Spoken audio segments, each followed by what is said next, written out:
Michigan Out of Doors Online is brought to you in part by Red Wing Shoes, located in the shops at Centerpoint in Grand Rapids at the corner of 28th Street and the Beltline.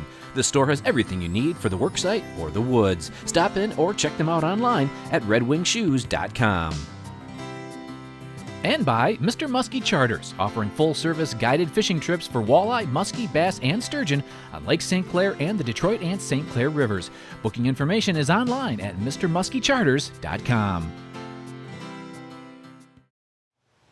Hey everybody, welcome to Michigan Out of Doors, and thank you so much for joining us this week. We've got a great show lined up for you. We're going to start in Grand Traverse Bay, actually doing a little jigging for lake trout right off the tip of Old Mission Peninsula. You won't want to miss that story. Some beautiful footage from that part of our state. We're also going to sit down with a gunsmith on this week's show and fire a bunch of questions at him that we got through you, the viewer, through Facebook. Lots of good information on that segment. You won't want to miss it. And we're going to do a little crappie fishing as well. Make sure you stay tuned. I'm Jimmy Gretzinger. It's time for Michigan Out of Doors.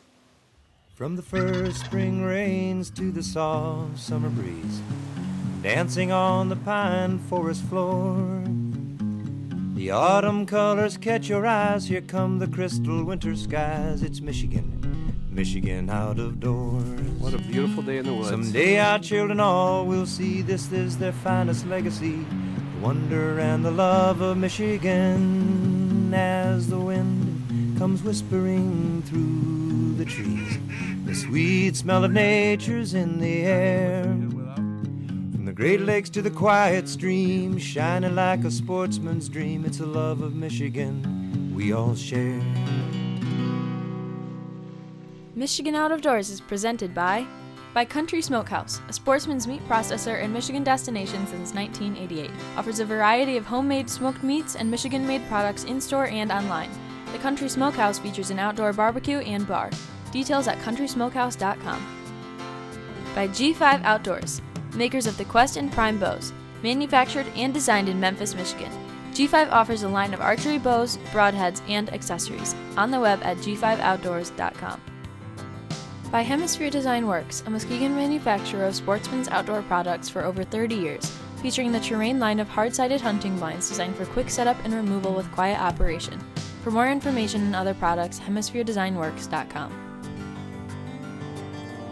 Soaking in the rich tradition of Michigan hunting for over 30 years, Vanguard is proud to sponsor our friends at Michigan Out of Doors TV.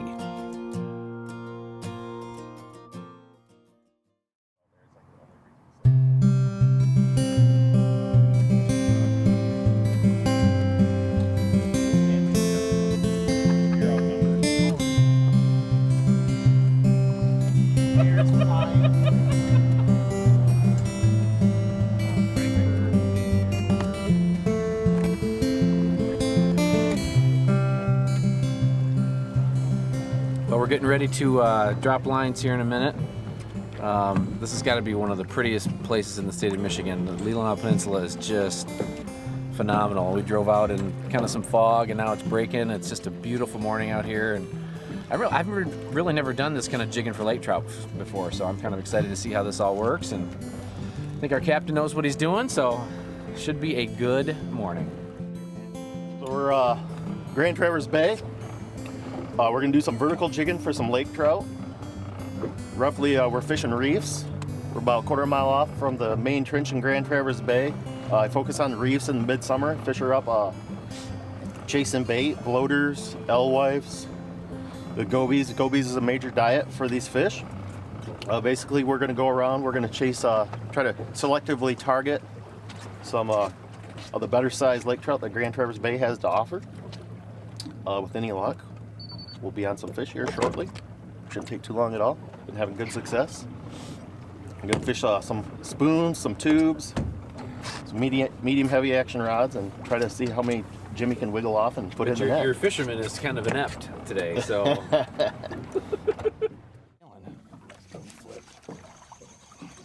Well, he's not small. When you're on medium heavy, I run 20-pound main and 15-pound leader, and so anytime they pull. Boy, it's just that little tap. That was really. He must have hit that 2 or 3 times before he got committed to it. Yeah. Must be a male fish. He's got be. He's got commitment It's issues. Gotta be that weirdness. That's a good one, Jimmy. That's a great fish. Oh, a little more. There it is. That's a good fish. That's a really good lake trout. That's a good Grand Traverse Bay. He's got one on right now over here. Mine's not as big as Jimmy's.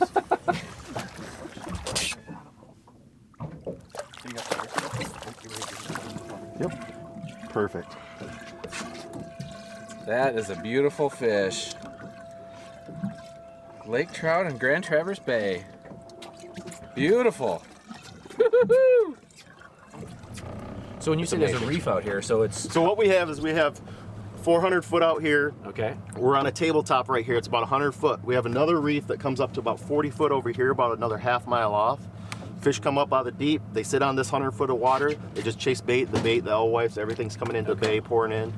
Salmon are coming in. We're seeing some steelhead out here all summer long on the scum lines. Huh.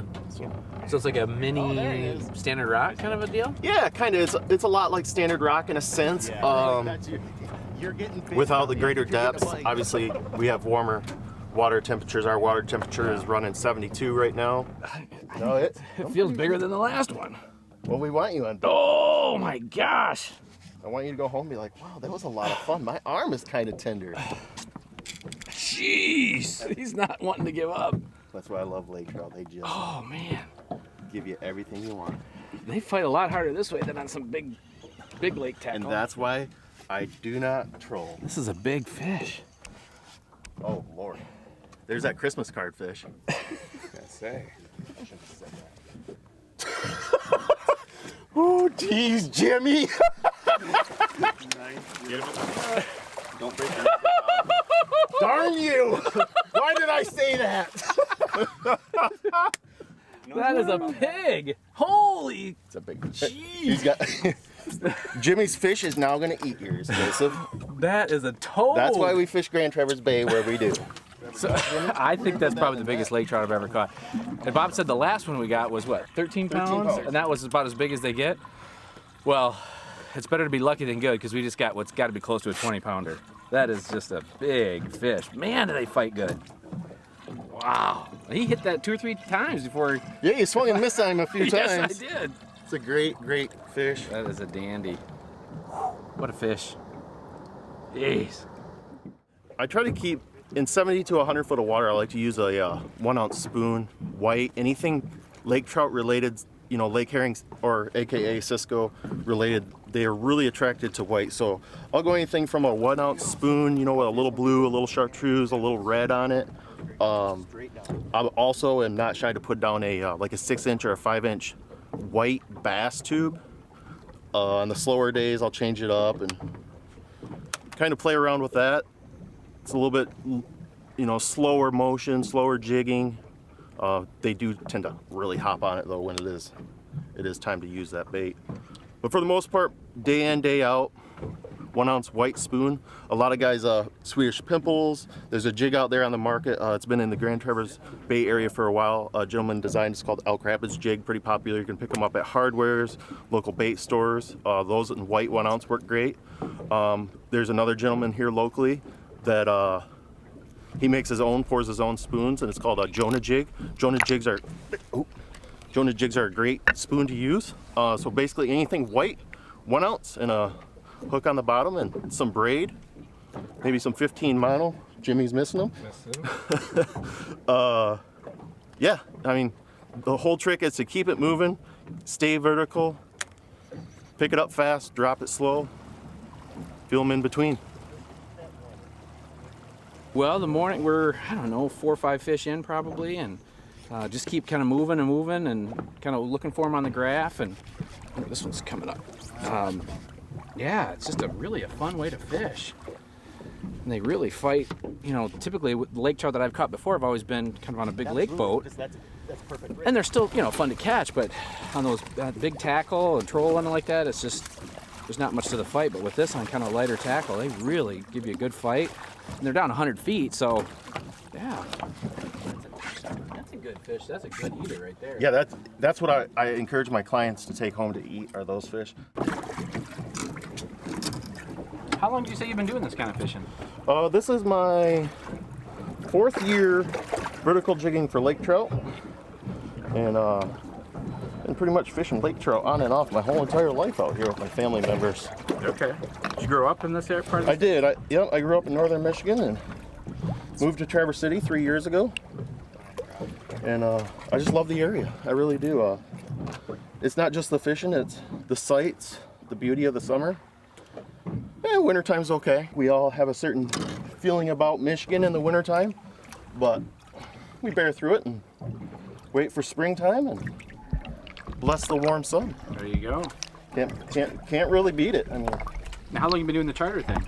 this is Central Coast Angling's 3rd year in business. Okay. We do steelhead trips starting in mid-September right through April. Okay. We offer steelhead fishing on the Grand River, Muskegon, Pure Marquette, as well as the Manistee.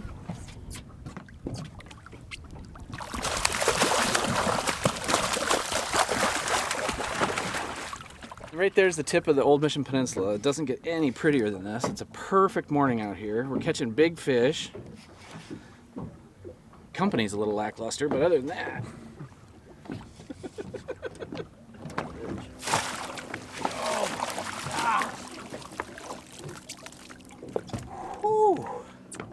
That was a fight and a half. So unfortunately, part of this jigging is you have a tendency to follow hook fish sometimes. The best thing we can do for these fish is make sure they are revived properly and put back, and hopefully we'll get them the right way. It's the best thing we can do for them, but always important to make sure your fish are revived, healthy, spend some time with them, make sure they go back happy. A really important resource to a lot of folks in northern Michigan.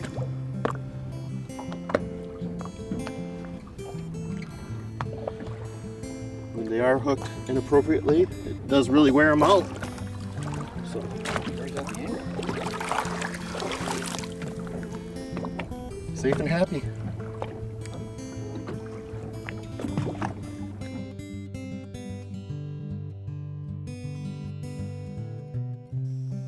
Well, as you can see, we had a ton of fun up there fishing on Grand Traverse Bay. If you get a chance to do that, you might want to take advantage of it. Such a neat way to fish and such a beautiful part of our state as well. Just love being up there in that Leelanau Peninsula area.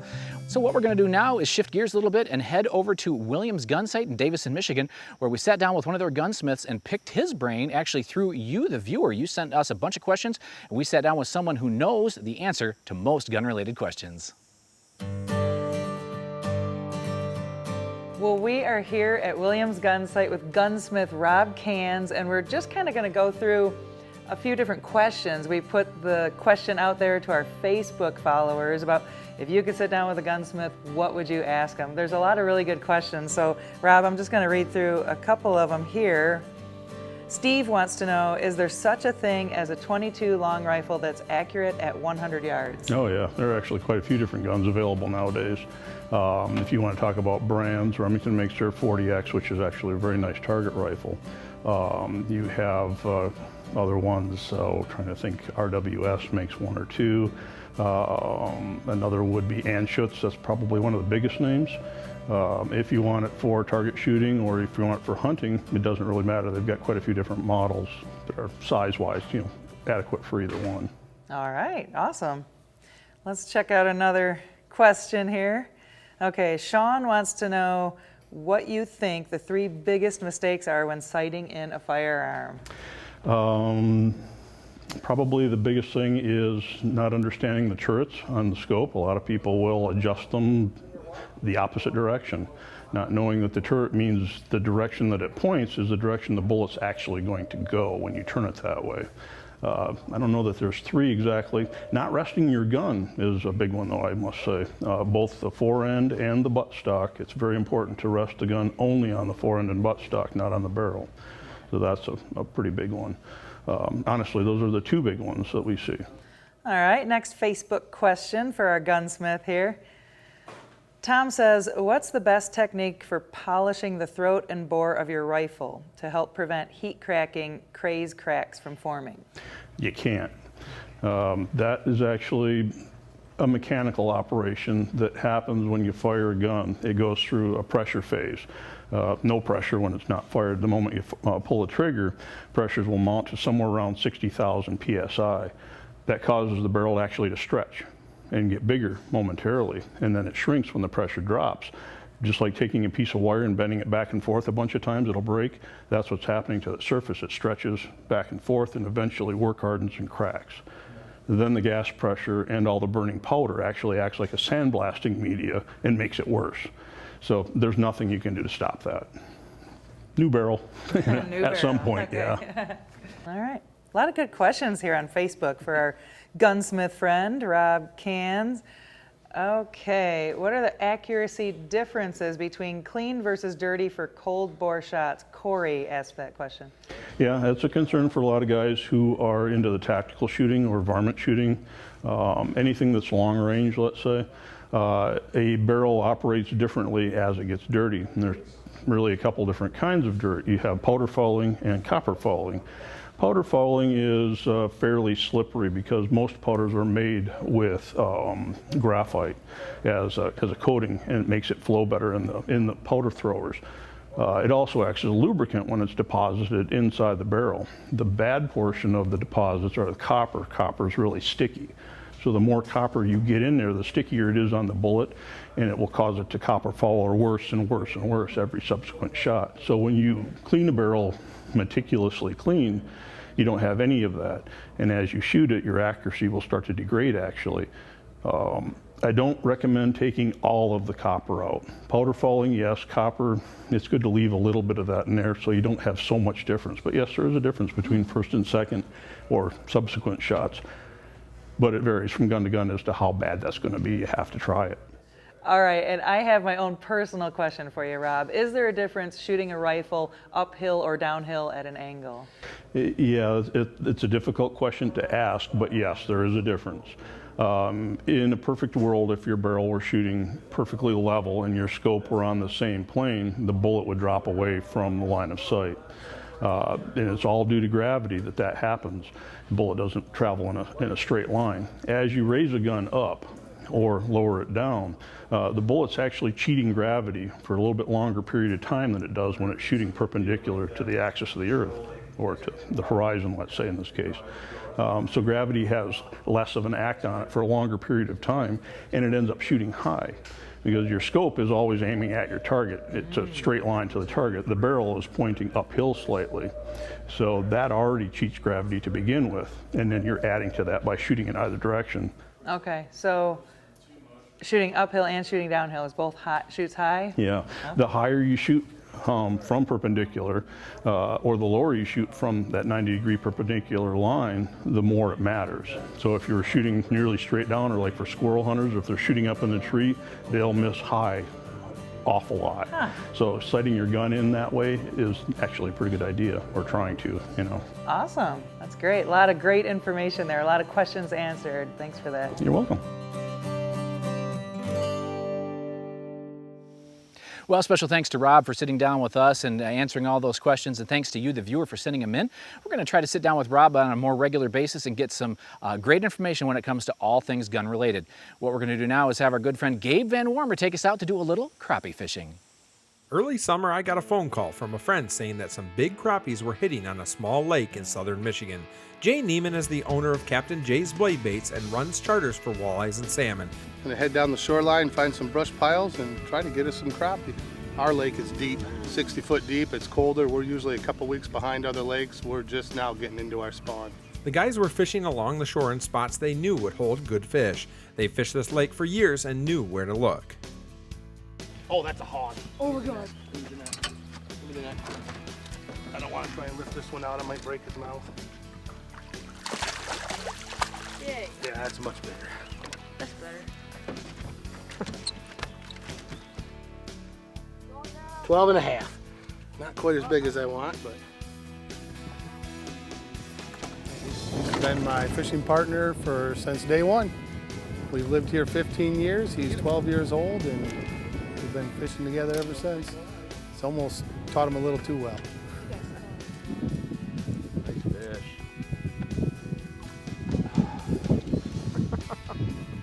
That's a good one. Good 13-incher at least. Probably not quite the master anglers we're looking for. Let's see. Man, those are great Michigan crappie. There you go. You got one. You got him? Yeah. With a netter? Probably not. And you just lift him in? Yeah. And just try to lift him.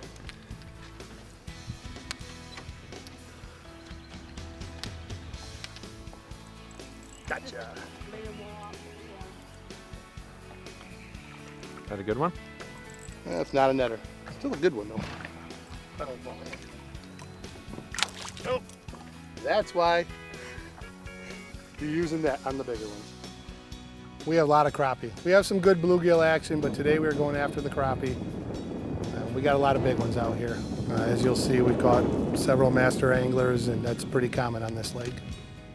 You don't see netting crappies too often. What's this all about? When they get 12, 13 inches, they'll end up ripping your mouth right off when you try to lift them out of the water. So I like to net the big one. Let's see that one, Trey. I pull it real slow, keep the minnow on the move, till I just feel a little tension. Then I let it sit and see if he takes it. So you're kind of trolling for him using a slip bobber, eh? Yeah, essentially, I guess that's what I'm doing. There's days where they'll take it as soon as it hits, but some days I keep it moving real slow, and that makes a big difference. He's got one right there. It's like pulling it over here. Is it crappie? I don't know. Might not be a crappie. Yeah, it's a crappie. It's a big one. Nice. There we go. It's going to be another close one. So what's it take to make master angler? 14 inches. You think he's there? Yeah. He's close. Oh. Nope. Quarter-inch short. Yep. Got a couple of trees that are down. There's one under the water there. It's hard to see. That one's sticking out. Another tree here and a drop off right on the edge of those lily pads. Set up right here on the deep side so we can cast up in there. These guys aren't looking for just any crappie, they are looking for master anglers. At 14 inches, they are trophies in any Michigan lake. Oh.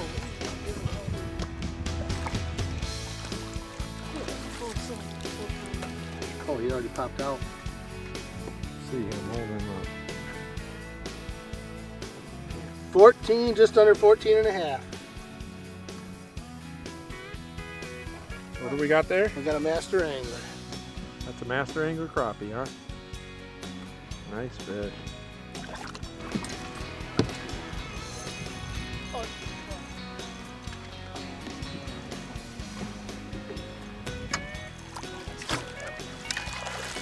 It was a lot of fun seeing big crappies like this. In the end, Trey and Jay caught a few master anglers in this short outing and kept a few for the dinner table. Not a bad outing here in Michigan's Out of Doors. Well, hey everybody, thank you so much for watching Michigan Out of Doors this week. A couple of things before we go. If you watch the show on a regular basis, you may remember back a few weeks ago we did a two-part series with Chad Stewart from the DNR talking chronic wasting disease and specifically what the state of Michigan is going to do when it comes to managing chronic wasting disease here in the state of Michigan. Now, we got a lot of strong opinions on those stories. Really, anytime we do anything deer related, we get a lot of strong opinions. And kind of in a nutshell, what we wanted to go over, because they have now voted on that, we're going to have more information as we get closer to the deer seasons, but we just wanted to give you an overview of what the state of Michigan is looking at doing this year when it comes to chronic wasting disease management. In those 16 counties, there's kind of a core zone and then there's a management zone around that, but at 16 counties, they're kind of in the southwestern part of the Lower Peninsula. And they're going to do several things this year. Basically, they're going to open it up. They're going to have up to 10 antlerless tags per hunter in that part of the state if you choose to do that. They're also going to do away with the antler point restrictions when it comes to that combination tag, that second tag. There's really going to be no antler point restrictions on that, so you can kind of use that however you want. Again, check the guide. There's a little bit of difference whether you're in the core zone or the management zone. There's a little bit of restriction on where you can and cannot move deer inside of those zones, so you're going to want to check out the guide for that as well. They are going to open up the muzzleloader season, so if you have not, or if you've wanted to hunt with a muzzleloader and you don't have a muzzleloader, now you can hunt with any firearm that is legal in that part of the state. Those are some of the changes that they're doing. Probably the biggest one that is causing the most controversy is they are eliminating baiting and feeding in those 16 counties for this year, with a proposed ban of baiting and feeding for all of the Lower Peninsula for next deer season. So obviously that is generating a lot of opinions on both sides of that. There's some people that are just outraged that they can't use bait. There are some people that really don't want us to use bait here in the state of Michigan, and so there's strong opinions on both sides. And again, like I said, when it comes to deer management, it's hard to get guys in the same deer camp to agree on what should be done, let alone hunters in general. So no matter what the DNR did, there's going to be, most of you are going to be upset about it, and we will have more on that as we get closer to season and kind of how it affects you. So if you hunt in those 16 counties, if you live in those counties, or if you travel to those counties and hunt in that part of the state, you're going to want to get the deer hunting guide. Check it out. They have all the information in there. So it's going to be an interesting deer season, to say the least, and we'll have a lot more as we get closer to the season. So hey, thanks for watching Michigan Out of Doors this week, and hopefully we'll see you right back here next week on your PBS station. Michigan Out of Doors is presented by Greenstone Farm Credit Services, making recreational land ownership possible across Michigan and northeast Wisconsin. Begin your land financing journey at one of Greenstone's 37 locations or greenstonefcs.com. By the locally owned and operated members of the Michigan Petroleum Association and the National Oil Heat Research Alliance, who provide oil heat with bioheat, a renewable fuel source designed to benefit the home and the environment. Details on the web at useoilheatmichigan.com. By AnglerQuest Pontoons, a mid-Michigan company building boats for fishermen by fishermen. AnglerQuest pontoons are designed for comfort and functionality. On the web at anglerquestpontoons.com. By Huron Lady River Cruises in Fort Huron, offering daily sightseeing trips and private cruises for all ages. Sightseers will experience the International Blue Water Bridge, Great Lakes Freighters, the Fort Gratiot Lighthouse, and more. Huron Lady River Cruises on the web at huronlady.com. Closed captioning provided by Marvo Mineral, makers of Lucky Buck, deer management products including minerals to supplement deer diets year-round to improve health and antler growth. When I wander far away, a dream stays with me night and day. It's the road that leads to my home state. I am a Michigan man. Changing seasons paint the scene like rainbow trout in a hidden stream. The white-tailed deer in the tall pine trees. I am a Michigan man.